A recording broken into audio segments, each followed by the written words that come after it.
Bonjour. Merci d'accepter de répondre à mes questions ce matin. Après un texte, je ne sais même plus quoi dire, un texte à la sulfateuse, un texte qui s'appelle Le Maître et ses perroquets, que vous publiez aujourd'hui, une forme de tribune. Ça aurait presque pu être une chanson, on va y revenir, mais Le Maître et ses perroquets, d'abord, c'est qui? Pourquoi? Qu'est-ce que vous avez voulu dire? Je- Si je devais faire un résumé de la situation, c'est lorsque, dans une situation de crise et qui est liée à la santé, le politique prend le pas sur le bon sens sanitaire et tout ce qui s'ensuit derrière, qui est repris. Donc on répète tout ce que le maître dit de manière hystérique et déraisonnable. Le maître, soyons très clairs, hein, C'est le président. le maître c'est Emmanuel Macron, les perroquets Oui. c'est nous?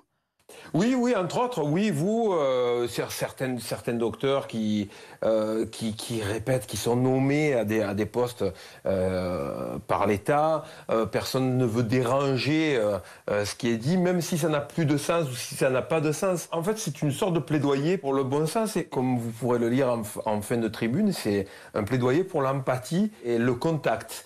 Et je pense que c'est cette absence de contact, cette distance qui a été mise entre les Français dans les opinions, mais aussi dans les contacts physiques, dans les soins, tout ça, ça a contribué à ce que la société française se perde complètement. Vous allez sur le terrain politique aussi, à Kenaton, vous y allez dans votre tribune, d'abord avec ce titre.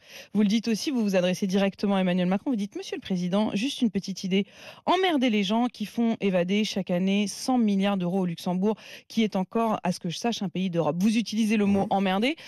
Vous en avez pensé quoi quand Emmanuel Macron a dit qu'il voulait emmerder, qu'il avait bien envie d'emmerder les non-vaccinés? J'ai trouvé ça très enfantin, très naïf en fait, et pas très responsable venant d'un président. Mais ce qui m'a plus dérangé dans ce qu'il a dit, Oui. c'est le fait de dire que quelqu'un qui ne se fait pas vacciner est un irresponsable, et qu'un irresponsable est de ce fait un non-citoyen. Qu'il Et est rejeté en dehors, en gros, de la cité. ça, je ne sais pas si un président l'a fait avant. Et ça me gêne profondément. Ce qui me gêne profondément, encore une fois, quand je fais ces tribunes-là, moi je ne le fais pas, et je l'écris au début je n'ai rien à y gagner. J'ai tout à y perdre. Le fait de dire des choses qui sont clivantes, je ne le fais pas pour ma petite personne. C'est en tant que père, mari, citoyen que je le fais.